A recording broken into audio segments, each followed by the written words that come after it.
Well, I might apologize to start out. My colleagues from Pennsylvania, a lot of you will hear many of the topics that I'm going to go through here in the next little bit over almost a decade and a half here in Pennsylvania.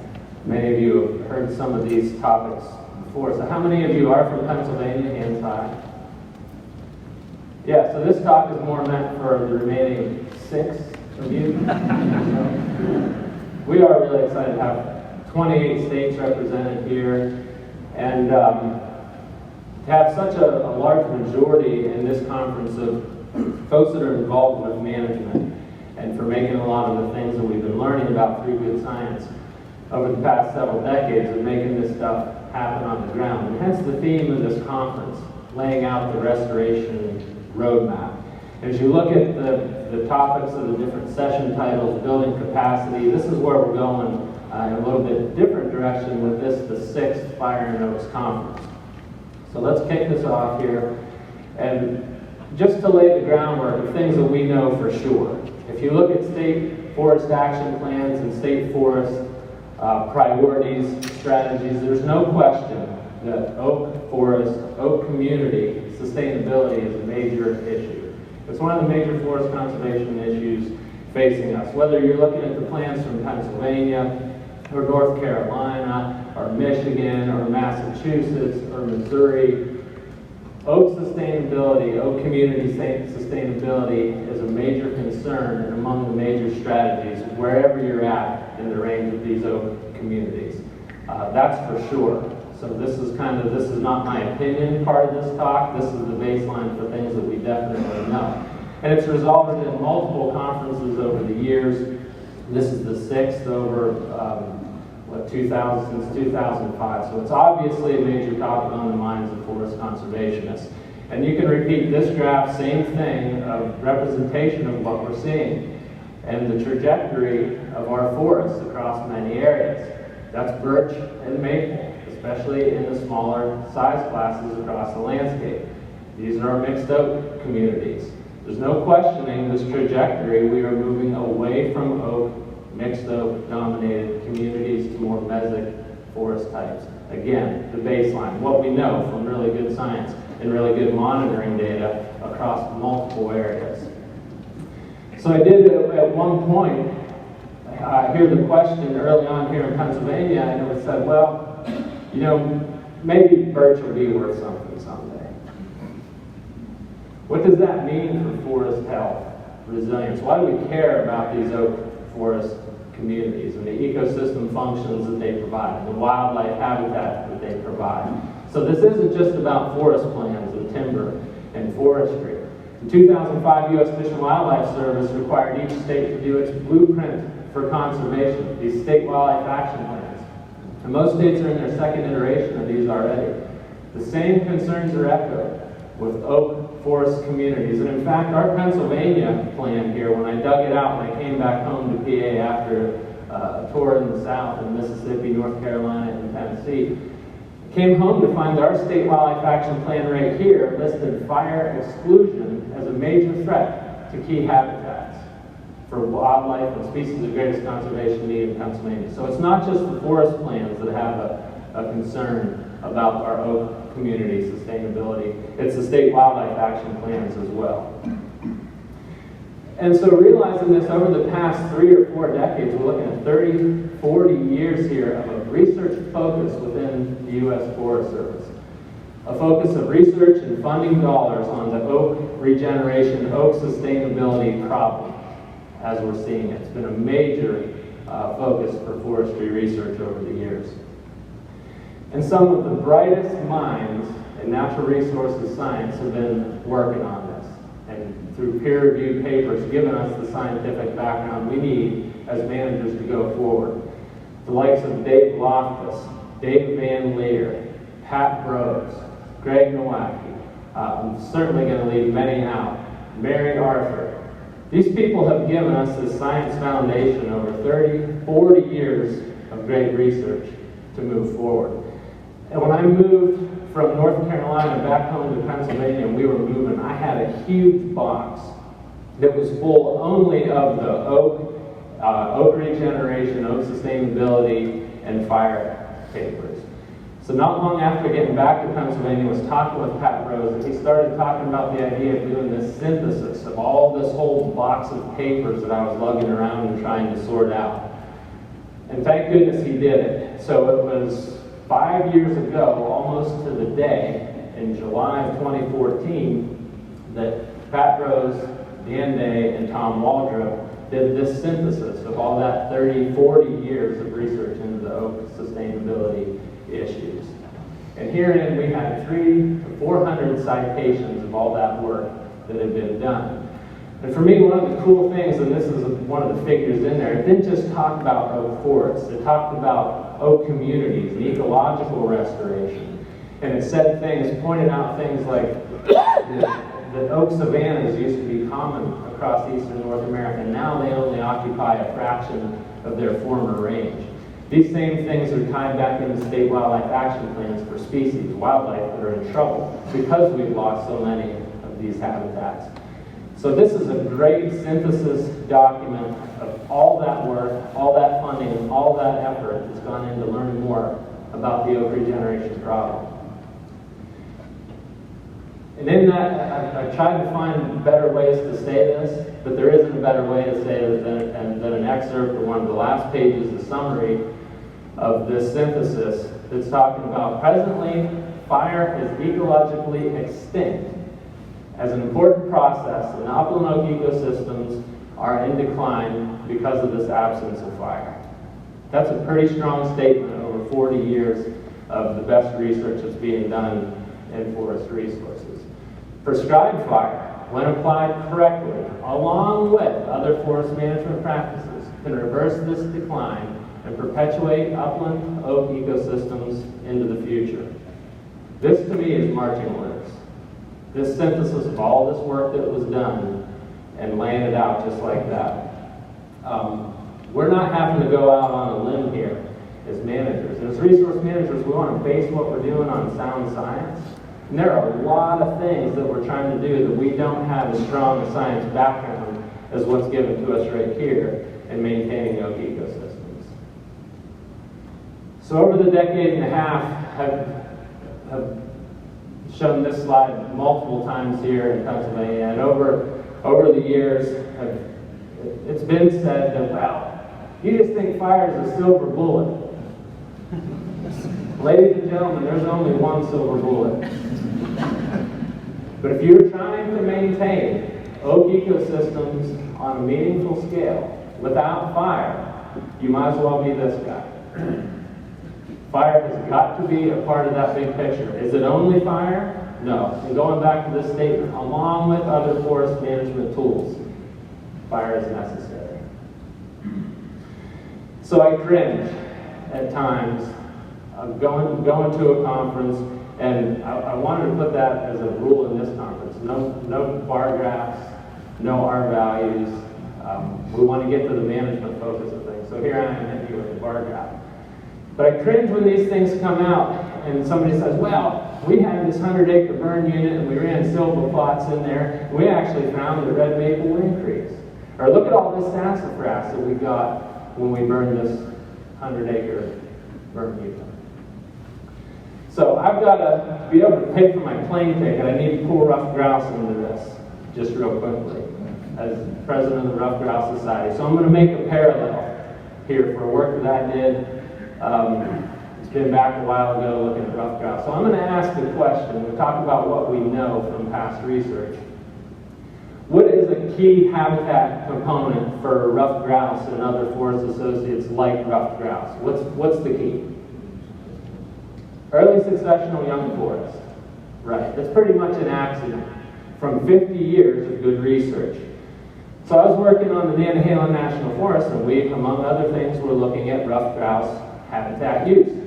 And over 7-8 years of research, tens of thousands of radio locations, and hundreds upon hundreds of home ranges, we got to get a good look at ruffed grouse habitat use.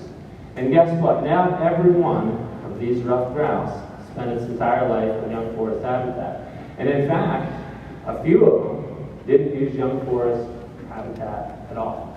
Did that mean I had license to blow up this axiom and say, whoa, I don't know about this young forest thing with ruffed grouse. I'm just not sure it's going to work. Because we had a few birds on microsites that used other habitat types? Of course not. But I do hear that tendency with fire. I say, man, I'm just not sure that this fire thing is going to work. And we took these plots here, and I'm just not sure about this fire thing. We can be sure about the fire thing in oak. We have a really good, firm scientific foundation of how these systems work. And as we were thinking about developing monitoring programs here in Pennsylvania and the biometry behind this, it occurred to me at some point that at the point when we're using fire and we're through this restoration phase and really using fire like we should as a management tool, and the diversity that fire can provide, especially across large landscapes, it almost defies statistics. You look at the interspersion of different plant community types with this will drive the bionutrition crazy. How are you going to lay out plots in there and find if you're really achieving your goals? To me, the goal almost defies the biometry, especially when it's being applied to a landscape scale. And we're far from knowing everything we need to know about fire. Don't take this as the, drop the mic, the research is done. There are a lot of things we need to learn to continue tweaking how we use fire on the ground. Seasonality, all kinds of different things we need to figure out. But be ready to, in that, expect the unexpected. We may go into an area and our intent is to perpetuate oak forests there. And we get in there and nothing burns hot and all the trees die, but we end up with something else we weren't expecting. That could be a good thing. So we may not have any oak seedlings on this plot, but maybe we've got some hardpine. This is another rabbit hole that I love to go down. Hardpine and how much hardpine we've lost across the landscape over the decades. So the point is, this occurs more on something of a continuum. And if you haven't got your hands on this paper, I encourage you to do it. Pacific Northwest paper, GTR 914. This really, see, there are no hard lines here. It's all these ecotones and just continuum areas. And MFI is mean fire interval. So here's where we're at currently. And I think the data is proving this out. This isn't just theoretical. We're approaching this long mean fire interval of 100 plus years. Maple and associated Beesic species dominate, scattered groves of oak may occur. This is the trajectory that we're on right now. And this, in the middle or somewhere on the bottom, is where we need to be with infusing fire back into these ecosystems to make sure that we maintain oak, or, as I look down here, oak/pine with the higher mean fire intervals. Point here is that it's more of a continuum, and looking for that exact plot counts of oak or trying to meet exact goals can be very difficult because it does occur on a continuum. And you're going to get some wild cards in this, and this is what really brought the urgency of the matter to us here in Pennsylvania. We're going to be on this landscape tomorrow, and that's almost 100% dead oak. 2008, we had gypsy moth defoliation. 2009 was a repeat gypsy moth performance followed by a pretty extreme drought, and we had 100% across the board mortality of thousands and thousands of acres of our overstory oak lost. We hadn't done any work in there. We hadn't set anything up to have advanced regeneration. The fire intolerance, the Beesic species were alive and well in that understory, and we didn't have a lifeboat. This really brought the urgency to mind for us, trying to manage 1.5 million acres. We better get some fire on the ground in these places to give oak ecosystems a chance. That pitch pine's out there saying, it's about time you got these damn oaks out here.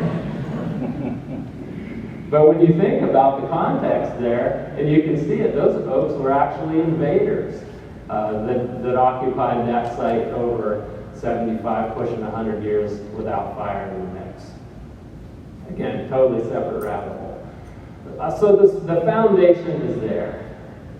We know somewhere in our minds that we've got to use fire. So why isn't everybody pushing extremely hard as an A1, number one priority to have a fire program?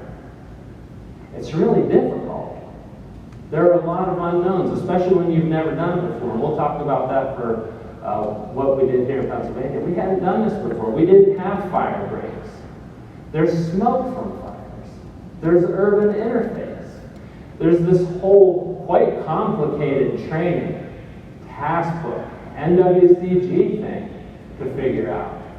There's NOMAX and PPE that we didn't have. We were burning in those early days in jeans and flannel shirts. Radio communications. This is one that always just freaked me out. Tack this and repeater that. I could never get a grasp on what was going on with the radio comms. It took a while.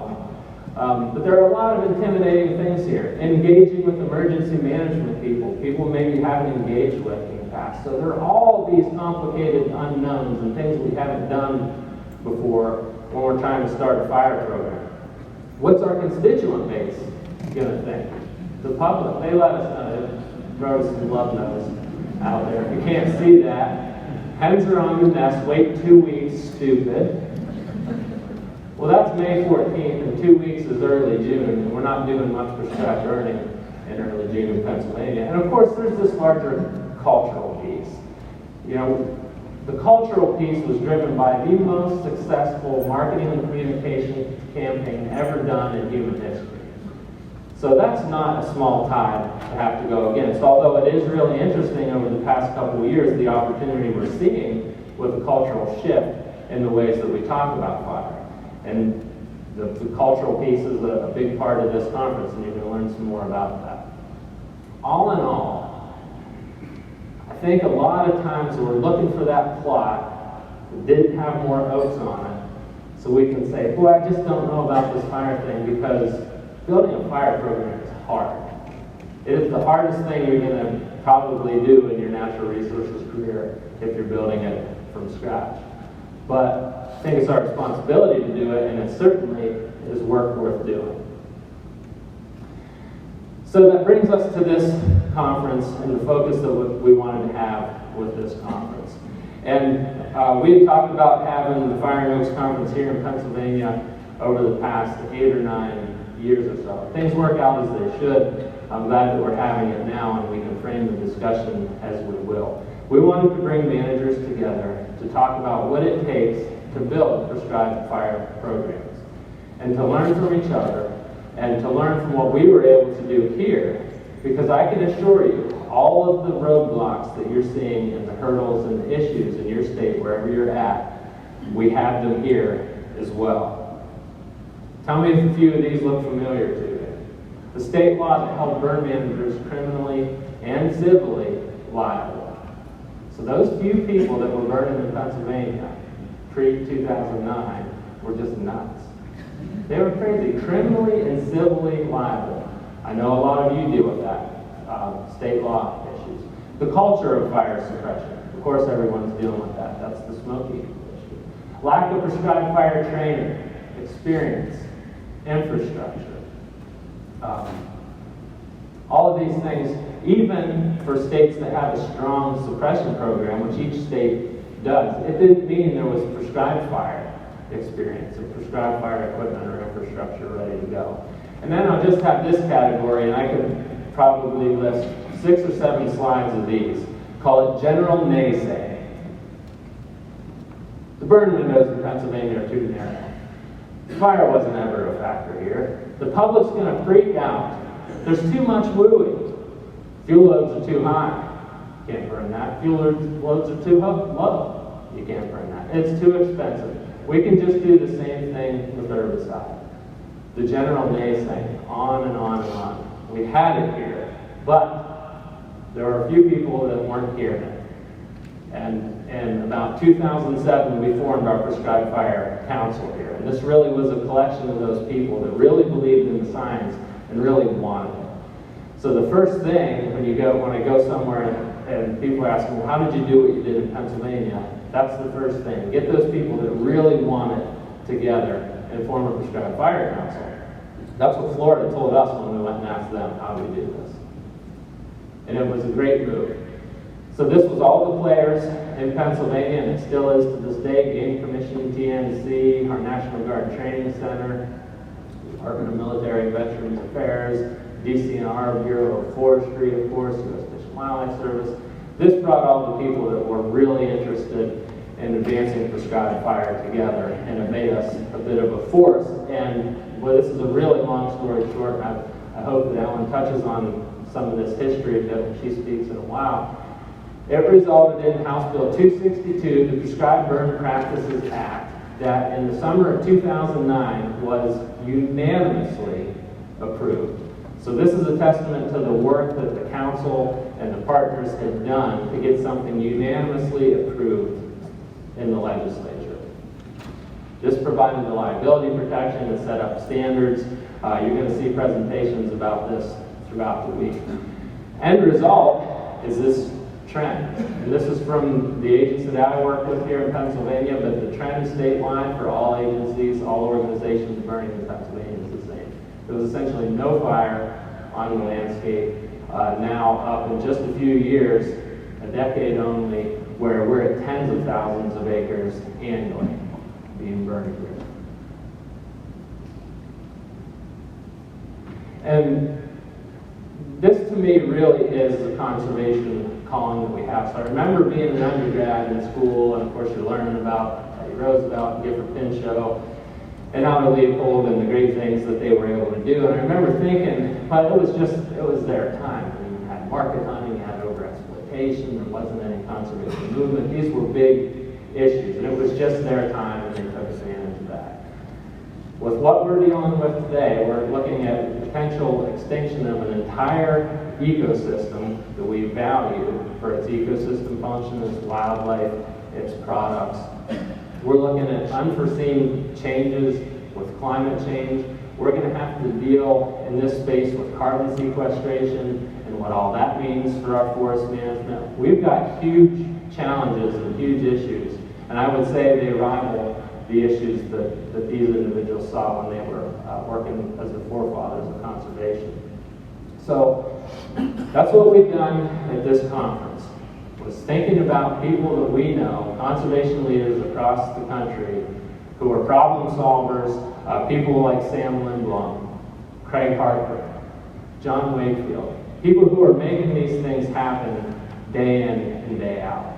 So as Helen said, engage, network. And we've tried to set all these talks up to start that engagement, to say this is how we did it, then follow up with them, and we hope somehow at the end of this to have a network where we can keep communicating as everybody tries to build their own fire program. Thank you very much. Appreciate it.